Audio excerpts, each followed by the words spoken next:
a middle-aged businessman, had just withdrawn a substantial sum of money from the bank and returned to his parked sedan. As he inserted the key into the ignition, a rustling sound from the back seat made him freeze.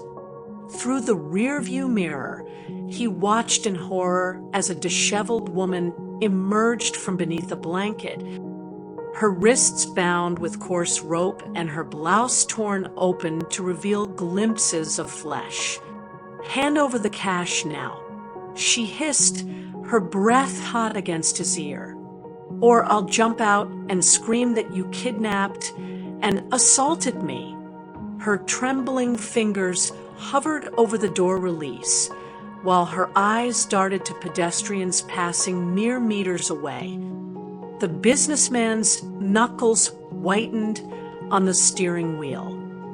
Every instinct told him to flee, but he knew she would outpace him in this fabricated drama. He realized he was at a disadvantage. Her theatrical injuries versus his reputation. Her rehearsed hysteria against his lifelong credibility.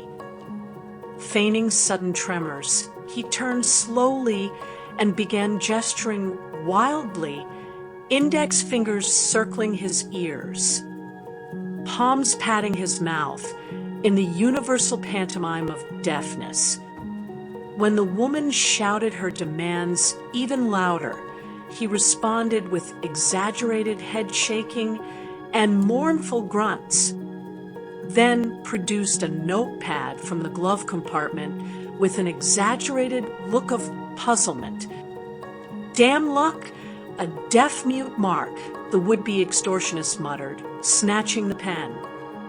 Her supposedly bound hands separated effortlessly as she scrawled, "Give money or I'll scream.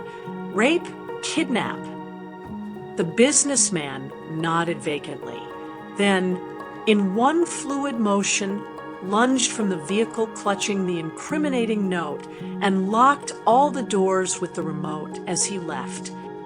Within minutes, he returned accompanied by police officers who discovered the woman still trapped inside. Her hastily retied bindings failed to conceal their original theatrical looseness. Strategic wisdom.